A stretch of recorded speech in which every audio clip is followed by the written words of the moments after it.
Industries India में artificial intelligence का infrastructure build कर रही है। ये इंफ्रास्ट्रक्चर होगा गुजरात में। इसमें जो इन्वेस्टमेंट कर रही है रिलायंस इंडस्ट्रीज वो है $15 बिलियन का।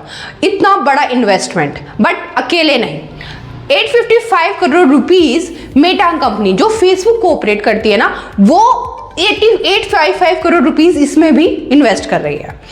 अकेले रिलायंस इंडस्ट्रीज है और 855 करोड़ रुपीस मेटा कंपनी के हैं। ठीक है, अब ये इंफ्रास्ट्रक्चर क्या है, हम बार बार बोल रहे हैं एआई इंफ्रास्ट्रक्चर। ये है 1 गीगावाट के डेटा सेंटर्स। ये कहाँ पर होने वाला है, ये है गुजरात में। मैं आई ऑलरेडी टोल्ड यू। अब क्या हुआ है कि जो इंफ्रास्ट्रक्चर बन रहा है ये बहुत यूजफुल हो जाएंगे, बट इसके कुछ नुकसान भी होंगे, तो वो सब हम सब डिस्कस करेंगे आगे। उससे पहले जो एक्सपर्ट्स हैं, मतलब मॉर्गन स्टैनले ने बोला कि 2027 तक जो रिलायंस का आर्टिफिशियल बिजनेस है ना, वो हो जाएगा $30 बिलियन। इतना ज़्यादा फायदेमंद।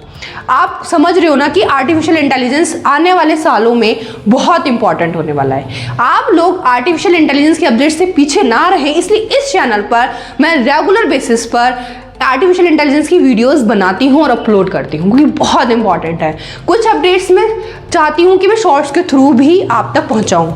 आर्टिफिशियल इंटेलिजेंस की अपडेट बहुत इंपॉर्टेंट है, बिकॉज मैं आपको बता रही हूँ, देखो इंफ्रास्ट्रक्चर बन गया है, अभी सबमिट होने वाला है 2026 में फैब में। मैं इसके रिगार्डिंग ऑलरेडी वीडियो बना चुकी हूँ। मतलब इतनी सारी चीज़ें हो रही हैं आर्टिफिशियल इंटेलिजेंस को लेकर, और इसकी बहुत बड़ी लहर आ रही है एक तरीके से। अब जो है हम कुछ प्रॉज एंड कॉन्स को समझते हैं वन बाय वन। तो प्रॉज की बात करते हैं। इंडिया ग्लोबल एआई पावर बन जाएगा जब एआई का डेटा सेंटर हमारे इंडिया में रहेगा और यहाँ पर बिजनेसेस अच्छे तरीके से रेगुलेट होंगे on the basis of AI. तो हमारा जो इंडिया है वो ग्लोबल बेसिस पर, मतलब एआई की फील्ड में काफ़ी ग्रो कर देगा। दूसरा, न्यू जॉब अपॉर्चुनिटीज़ मिलेंगी जब इंफ्रास्ट्रक्चर बनेगा और इसमें जॉब्स काफ़ी सारी निकलेंगी, तो मतलब बहुत सारे लोगों को जॉब मिलने वाली है इसमें। थर्ड है टेक एसेसिबल। जितने भी स्मॉल बिजनेसेस हैं ना, उनको आसानी से, जैसे नेट मिलता है ऐसे ही आर्टिफिशियल इंटेलिजेंस का मतलब एसेस करना अफोर्डेबल हो जाएगा, मतलब वो आसानी से अफोर्ड कर पाएंगे।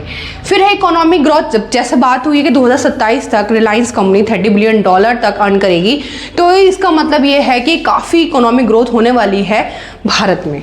तो इस तरीके से इसके फायदे हैं जो इंफ्रास्ट्रक्चर बन रहा है। अब हम नुकसान के बारे में बात करते हैं। ह्यूज इन्वेस्टमेंट रिस्क तो है ही। $15 बिलियन इन्वेस्ट कर रहे हैं, जरूरी थोड़ी ना है कि उतना ही प्रॉफिट मिल जाएगा, मतलब प्रॉफिट मिल जाएगा उतनी ही अमाउंट जो इन्वेस्ट कर रहे हैं वो रिटर्न मिल जाएगा, है ना। तो मतलब इसमें थोड़ा रिस्क है। ये तो आपको भी एक इंट्यूशन आई होगी कि इतना इन्वेस्टमेंट करने पर जरूर थोड़ा है कि इतना ही फायदा होगा।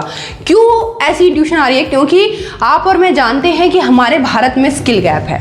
अभी एआई रिगार्डिंग बहुत लोग अनअवेयर है और इसके रिगार्डिंग कैसे इसको यूज़ करना है, और अभी तक किसी को ये भी नहीं पता कि आर्टिफिशियल इंटेलिजेंस की डेफिनेशन क्या है। मतलब मोस्टली लोगों तक इसकी अवेयरनेस नहीं पहुंची है। जब यहाँ इतने बेसिक लेवल तक चीज़ें नहीं पता है, तो जब डेटा सेंटर को ऑपरेट करने की बात आएगी और उसमें काफ़ी चीज़ें समझने की बात आएगी, तो काफ़ी मतलब कुछ ही लोग इसमें आ पाएंगे और कहीं ना कहीं स्किल गैप रहेगा। दूसरा मतलब थर्ड है कि डेटा प्रिवेसी को, डेटा हमारी जो हम लोग, मैं भी ये सोच रही थी और आप भी सोच रहे होंगे कि जब हम डेटा सेंटर्स में अपना डेटा प्रोवाइड करेंगे तो क्या हमारा डेटा सिक्योर रहेगा। डेटा तो नीड है, मतलब डेटा सेंटर्स में तभी तो एआई ऑपरेट करेगा। सो ये भी कंसर्न है, मतलब नुकसान है, सोचने वाली बात है।